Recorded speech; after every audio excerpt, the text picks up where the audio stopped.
Servus, Glück auf und herzlich willkommen zu einer weiteren FC Bayern Spielanalyse und Benotung. Ja, zum 28. Bundesligaspieltag 3:1 beim FC Augsburg gewonnen. Bevor wir da reingehen, wie immer der Hinweis, Leute, wenn euch gefällt, was ihr seht, abonniert doch sehr gerne den Kanal, damit unterstützt ihr einfach das, was ich hier so tue. Vielen lieben Dank dafür. Ja, zum Spiel. Ja, eigentlich war das Spiel mit dem Platzverweis entschieden. Ja, wenn wir ehrlich sind. Beziehungsweise mit dem Tor danach. Der Platzverweis, ja, war schon eine harte Nummer. Ja, wenn man sich das in der Zeitlupe anschaut. Also im realen Bild hätte ich auch gesagt, ist gelb. Dadurch gelb-rot, alles fein. Wenn man sich die Wiederholung anguckt, ja, es war ein Kontakt da, aber jetzt nicht das, was ein Harry Kane daraus gemacht hat. Also ehrlich muss man sein. Von daher eine harte Entscheidung. Auf der anderen Seite, wenn ich gelb habe, muss ich da vielleicht auch nicht unbedingt da in diesen Zweikampf so gehen. Na, da war auch noch ein anderer Augsburger da. Von daher. Aber war schon ein bisschen glücklich für uns, muss man schon ehrlicherweise sagen.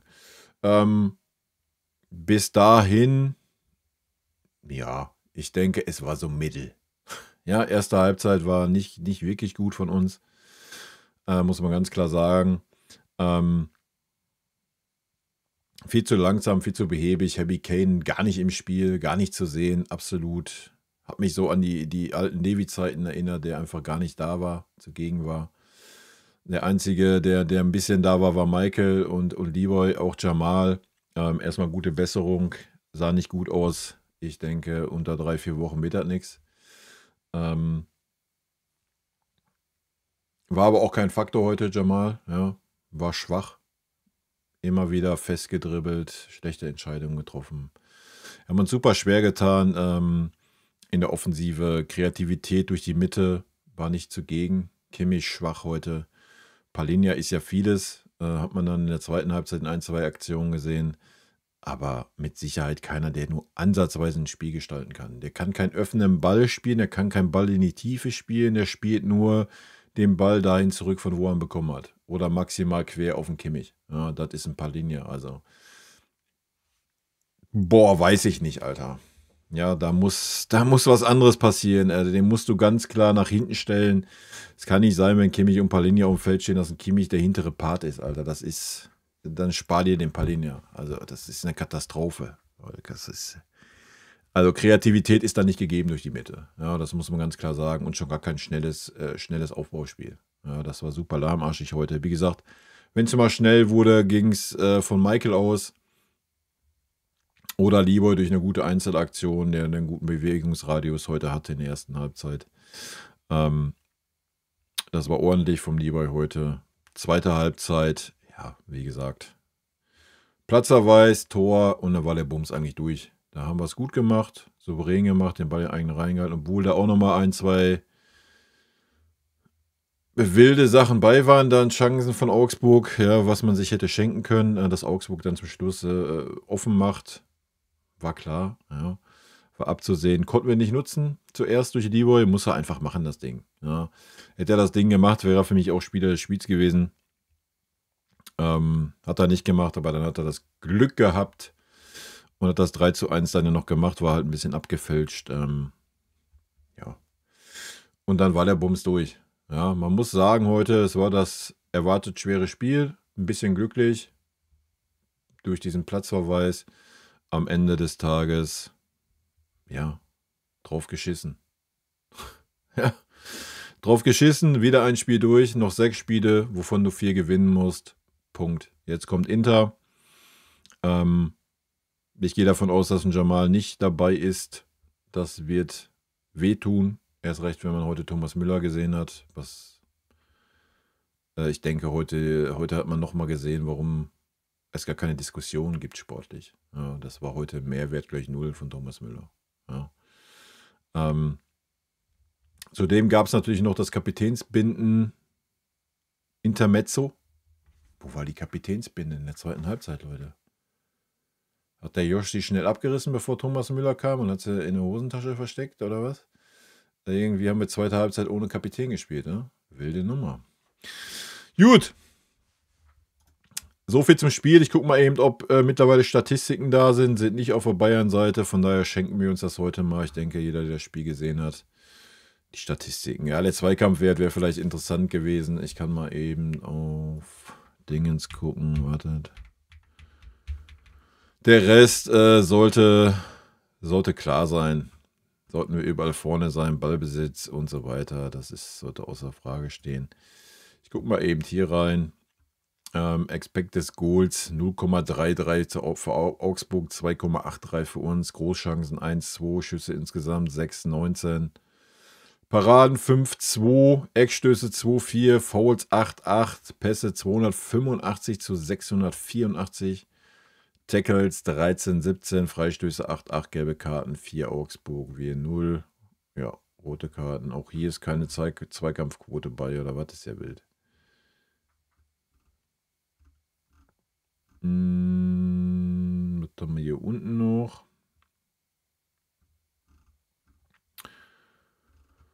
Angekommene Pässe, bla bla bla. Alter, hier sind 1 Million Statistiken. Hier, Zweikämpfe. Zweikämpfe am Boden. 52% für uns, 48% für Augsburg. Kopfballduelle 55% für Augsburg, 45% für uns. Dribblings 43 zu 31. Ja, hier haben wir eine Menge mehr Statistiken. Muss ich mir mal überlegen. Vielleicht baue ich die Seite mal ein für die Zukunft. Ja, wenn zur neuen Saison. Ja. Gut, damit würde ich sagen, gehen wir mal rein in die Benotung. Winnie, ich muss mal eben meinen Pfeil noch aufmachen. So, Winnie, ja, der Sieg gibt ihm recht von deiner Note 3. Aufstellung von Konrad Laimer. Ich meine, Conny hat das Tor grandios verschuldet, brauchen wir gar nicht drüber reden. Ansonsten die paar Aktionen, die Augsburg hatte in der Offensive, erste Halbzeit gegenüber Conny Laimers Seite und ja, sorry, ich bleib dabei. Ja. So gut er teilweise nach vorne ist, wie er Dampf macht, so katastrophal ist er nach hinten und heute war er generell schwach, aber da kommen wir gleich zu. Am Ende 1:3 gewonnen. Ja, wie gesagt, wir haben das Spielglück gehabt mit dem Platzverweis, so ehrlich muss man sein. Ansonsten wäre der Bums mit Sicherheit ein bisschen schwieriger geworden. Von daher Note 3 von meiner Seite für Winnie. Urbich, ja, sehe ich auch bei einer 3, bei einer guten 3. Hat sich gar nichts zu Schulden kommen lassen, hat gute Bälle gespielt im Aufbau. Ja, einer war mal nicht perfekt. Beim Gegentor konnte er gar nichts machen, Alter. Der war einfach unter die Latte genagelt aus 8 Metern Entfernung, gefühlt mit 500 km/h. Da machst du gar nichts. Ja. Ansonsten war ruhig. Den einen Ball, ja, der ist ein bisschen weggesprungen, hat er aber direkt nachgefasst. Alles gut, alles tutti.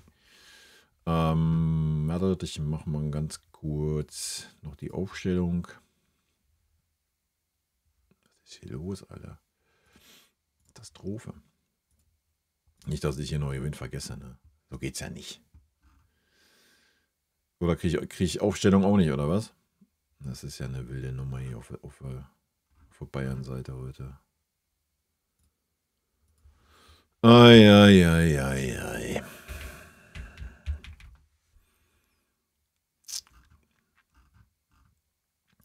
Wilde Nummer. Gut, dann Stunny. Oh, Stunny tue ich mich echt schwer. Hat Linksverteidiger gespielt. Ja, ist okay. Hätte ich ihn wahrscheinlich auch hingestellt. War lange Zeit fast gar nicht zu sehen. Ja. Ansonsten die Leistung war so mittel. Nach hinten hin war es einigermaßen okay. Nach vorne hin war es 0. War gar nicht zu sehen. Ja. Das unterstreicht dann auch nochmal Leroys Leistung, wo wir dann später zu kommen. Weiß ich nicht. Ja, ist immer wieder in die Mitte gezogen, immer wieder in die Halbposition, anstatt auf die Außen. Ich denke mal, es war so gewollt. Ja. Wie gesagt, 3:1 gewonnen, jetzt nicht viel zugelassen, Stunny. Ich gebe ihm eine 3,5. Aber da muss auf jeden Fall noch mehr kommen. Ja. Dasselbe gilt für Minjay heute. Auch das sehe ich bei einer 3,5. Obwohl ich nicht sehe es bei einer 3, hat noch die Chance da vereitelt von dem Augsburger, wo er den Fuß da dazwischen kriegt und der Augsburger ihn dann hinten reintritt. Sonst wäre das wahrscheinlich auch gefährlicher geworden. Hatte aber auch den einen oder anderen Wackler drin. Aber auch da, das ist natürlich auch, da ist keine Abstimmung da. Wie soll da eine Abstimmung zwischen Stanisic auf der linken Seite und Minje sein? Ja? Das hat man heute auch gemerkt, ein bisschen, fand ich. Nichtsdestotrotz war es okay, war im Rahmen. Ja? Aber ist jetzt auch nicht so, dass Augsburg noch irgendwie ein großes Offensivfeuerwerk abgefeuert hätte. Ja, klar, erste Halbzeit, ja, haben sie ihre Szenen gehabt. Aber auch da war schon der Fokus mehr auf der Defensive gelegen, wo sie zu 10 waren. Da war gar nichts mehr nach vorne. Ja. Und die letzten 10 Minuten, wo sie dann ein bisschen was versucht haben, hatten wir halt diese eine Großchance, die hat Minje vereitelt. Von daher, ja. Eric Dyer habe ich ein bisschen stärker gesehen wie Minje. So vom Auftreten her, ruhiger, souveräner. Hatte trotzdem ein Klopper drin auch, ja, muss man auch sagen. War auch nicht fehlerfrei heute. Eine 2,5 fühle ich auch nicht, von daher kriegt auch Erik heute die 3 von mir. Wenn wir eine Abstufung machen müssten, wie gesagt, ich habe ihn einen Tacken vor Minje gesehen, aber ja, alles gut. Jetzt auch nicht so, dass ich sage, war jetzt die Offenbarung. So, warum wir wieder kein Boe gesehen haben, I don't know. Andere Geschichte. Gut. Und damit kommen wir auch zu Conny Leimer im Mittelfeld. Conny Leimer für mich heute Note 5. Ja, da brauchen wir gar nicht drum herum reden, Alter. Katastrophe. Der Trend geht fort. Letztes Spiel war 4,5 gegen Pauli. Das war nur Pauli. Heute Augsburg war nochmal eine Steigerung. Also wenn man Conny Leimer gegen Inter Mailand da aufstellt, I don't know. Ich verstehe den Sinn dahinter so ein bisschen, dass man sagt, jo, Eingespieltheit. Aber sorry. Das ist alles, aber kein Rechtsverteidiger. Ich weiß nicht, wie weit ich mich da wiederholen soll, diese Saison. Ich meine, gut, vielleicht kommt eine Leistungssteigerung, die muss kommen, wenn. Also, das war eine katastrophale Leistung heute wieder. Gut, dann kommen wir zu Querpass Palhinha. Das muss man auch mal ganz klar sagen. Palhinha, Alter, ganz, ganz schwierig zu benoten. Ich gebe ihm eine Note 4. Ich denke, damit ist er ganz gut bedient. Warum kriegt er die Note 4? Weil er in der Schlussphase 1-2 Szenen hatte, wo man gesehen hat, was seine Pose ist. Ja? Was seine Stärke ist. Ansonsten hat man im Rest des Spiels gesehen, wie maßlos überfordert dieser Mann in diesem Raum ist, wo er spielen muss. Er ist einfach maßlos überfordert. Ja? Der kann keinen Ball in die Tiefe spielen, der sieht nicht die Lücke, der ist nicht kreativ. Das weiß man aber auch. Aber dieser Mann spielt auf einer offensiven Achterposition vor einem Joshua Kimmich.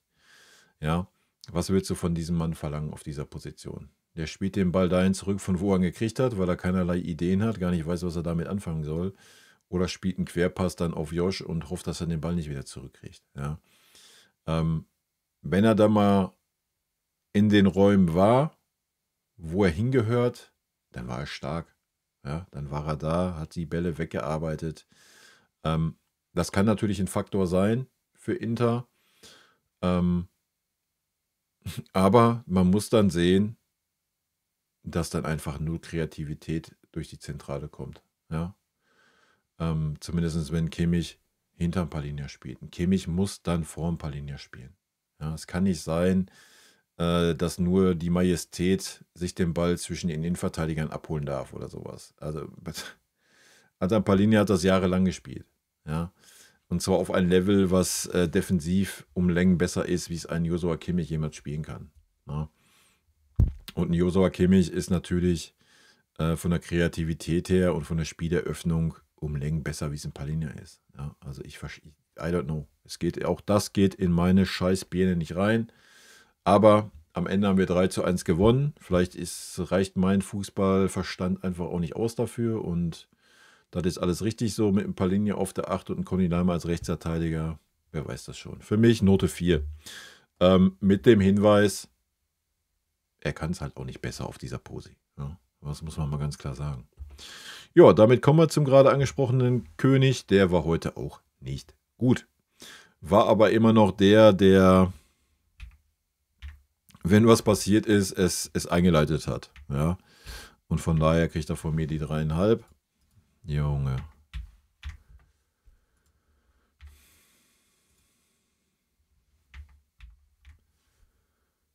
Ja, gut, das Excel spinnt gerade rum. Ist halt so. Ja, von mir die 3,5. Das war sehr wenig teilweise. Ja, teilweise zweite Halbzeit hat man 20 Minuten gehabt, das den Jos aber gar nicht wahrgenommen. Da war er dann mal ein bisschen defensiver gestanden, was völlig sinnfrei ist, wenn Palhinha weiter vorne steht. Aber hey, habe ich gerade schon erklärt beim Palhinha. Wie gesagt, vielleicht reicht mein Sachverstand da einfach nicht für aus. Das kann ja gut sein. Ja, alles gut. Ansonsten hat mir teilweise nach der Müller-Einwechslung, gerade nach der Müller-Einwechslung, hat mir ein bisschen wieder dieser Führungsspieler Josh gefehlt. Ja, da hätte ich mir ein bisschen mehr gewünscht von ihm, dass er mehr präsenter gewesen wäre, wie er war. No? Aber gut, so ist es halt. Aber 3,5, denke ich, damit ist er gut bedient. Das passt schon. Weil es war jetzt auch nicht unterirdisch oder sowas, aber auch da muss eine Leistungssteigerung kommen, wenn wir an Inter Mailand denken. Gut. Damit sind wir bei Michael Olise in der Offensive. Michael hat ein ordentliches Spiel gemacht, meiner Meinung nach. War der Faktor in der ersten Halbzeit, wenn irgendwas mal schnell gelaufen ist. Conny war ein bisschen überfordert dann im Zusammenspiel teilweise. Ich sehe ihn bei einer 2,5. Mir hat er sehr gut gefallen. Ist nicht alles gelungen, aber die Flanke war natürlich Zucker zum 2:1 auf Heavy. Ja, aber das ist man ja auch fast schon gewohnt von Michael. Also von daher denke ich, eine 2,5 ist eine gute Note für ihn. Gut. Ja, damit kommen wir natürlich zum Pechvogel. Da muss ich nochmal umzwitschen zu Jamal. Jamal hat einen gebrauchten Tag gehabt. Ja, das muss man ganz klar sagen. Das war bis dahin nix. Ich muss mal eben gucken, wann war die Auswechslung. Können wir ihn überhaupt noch benoten? Ei.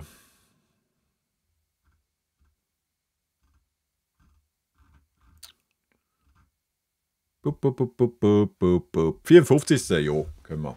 Also Jamal war, erste Halbzeit war das gar nichts. Wie gesagt, erste Halbzeit war, wenn was ging, über Michael in Kombinationsspiel oder mal durch eine Einzelaktion von Leroy.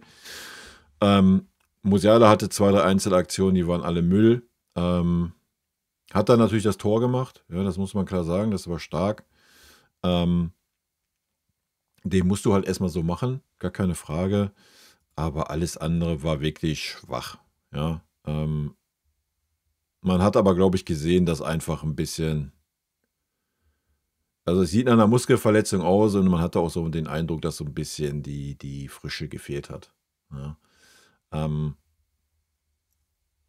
Ändert natürlich nichts an der Leistung, aber aufgrund des sehr, sehr starken Tores, was er gemacht hat, sehe ich ihn bei einer Note 3. Weil das war wirklich stark gemacht. Den musst du halt erstmal auch so machen. Aber ansonsten war es kein gutes Spiel von ihm. Gut, damit kommen wir zu Leroy Sané, der ja unbedingt verlängert werden muss. Ich bleibe dabei, wegen mir nein. Definitiv nein. Über 5 Jahre so schlechte, unkonstante Leistung gebracht, nur weil es jetzt unbedingt heißt, oh, ich muss unbedingt beim FC Bayern bleiben, jetzt muss ich mir unbedingt mal den Arsch aufreißen und man zeigt jetzt mal 2 Spiele hintereinander eine ansprechende Leistung. Nee, reicht für mich nicht, auch nicht, wenn er 10 Millionen Grundgehalt bekommt, fühle ich nicht, sorry. Dafür waren die letzten 5 Jahre zu enttäuschend. Heute war es ein gutes Spiel, Leroy eine glatte 2, hat das Tor vorbereitet von Jamal, hat das 3:1 gemacht, den Sack zugemacht. Wenn auch ein bisschen glücklich mit abgefälscht. Vorher das Riesending nicht gemacht, natürlich ein riesiger Kritikpunkt, den musst du machen im 1:1 gegen den Torwart, ja, gar keine Frage. War aber sonst, wie es der Kommentator auch gesagt hat, habe ich auch so gesehen, erste Halbzeit sehr umtriebig, ist öfter mal auf die Halbposition, öfter mal durch die Mitte gegangen, war auch 1, 2 Mal auf der rechten Seite. War schon Aktivposten, erst recht nachdem Michael dann raus war. Ja, da hing quasi alles an Leroy. Ja, wenn irgendwas nach vorne ging, war es Leroy oder Heavy, der ein bisschen was eingeleitet hat. War ein starkes Spiel von Leroy. Ja. Gut, damit sind wir auch schon angekommen bei Heavy. Heavy, erste Halbzeit nicht existent. Hat mich absolut an Levis Spiel erinnert. War dann da, wo er hin musste, hat das Tor gemacht. Wie gesagt, hat die gelb-rote Karte rausgeholt. So ein bisschen, weiß ich nicht, war ein bisschen viel Show, was er da gemacht hat. Fand ich persönlich nicht so gut. Gibt deswegen auch eine halbe Note Abzug meinerseits. Zweite Halbzeit, ja, er hat dann nach der Führung wieder viel für die Mannschaft geackert, gar keine Frage. Ich sehe ihn heute bei einer 3. Ja, hat aber natürlich das wichtige Tor gemacht, gar keine Frage, aber auch da ist Luft nach oben, denke ich. Und da muss mehr kommen gegen Inter. Das sollte auch klar sein. Gut, dann aber die Einwechselspieler. Thomas Müller. Thomas Müller war nicht existent, Alter. Note 4 für mich. Müller ist dadurch aufgefallen. Ja. Und so, dadurch ist Thomas Müller wieder aufgefallen. Ansonsten durch 2 Ballverluste, die katastrophal waren, wo zum Glück wenig raus passiert ist. Offensiv gesehen, weiß ich nicht. Vielleicht tue ich Ihnen ja gerade Unrecht. Ich habe keine Szene im Kopf, wo ich sage, wow, gut, dass ein Thomas Müller auf dem Platz war, hat da mal irgendwas gemacht. So wie es zum Beispiel beim Serge war. Nee, für mich Note 4. Gut, Serge ist ein bisschen an der Grenze, was Benotung angeht. Von daher werden wir uns das schenken. Serge war Licht und Schatten. Ja, hat 2 Bälle super schlecht gespielt. Hätte er die ein bisschen besser gespielt, wären da Riesenchancen raus entstanden. Hat aber 2 Bälle super stark gespielt. Wie gesagt, das Solo von Leroy eingeleitet. Hat das gemacht, was ich erwarte vom Einwechselspieler. Ja, wurde eingewechselt und man hat ihn wahrgenommen. Er war da, er war präsent. Hat nicht immer die richtige Lösung gefunden, alles gut, ja, aber hat zweimal eine gute Lösung gefunden. Dadurch sind gefährliche Szenen entstanden. Ich denke, das ist genau das, was ein Einwechselspieler zeigen muss. Das war völlig fein. So, Rafael Guerrero und Vidovic können wir uns schenken. Ja, diese Auswechslung, was war das? 93., 94. oder was? Da brauche ich gar nichts zu sagen. Da war nichts von zu sehen. Das können wir als Nicht-Einsatz werten. Ja, das zum Spiel. Wir werden mal Montag im Stream werden wir mal über die Linksverteidiger-Posi nochmal ein bisschen spekulieren und sprechen, aufs Interspiel gesehen und über die Rechtsverteidiger-Position. Ich denke, man hat heute eine Riesenchance verduselt, da ein bisschen was anderes zu machen. Ich kann es auf der einen Seite ein bisschen verstehen, auf der anderen Seite gar nicht, weil Conny Leimer schon gegen Pauli eine Katastrophe war als Rechtsverteidiger. Wir werden ihn gegen Inter sehen. Definitiv. Ja, da brauchen wir nicht drüber reden. Gehe ich fest von aus, es sei denn, es passiert noch irgendwas, was wir nicht hoffen wollen.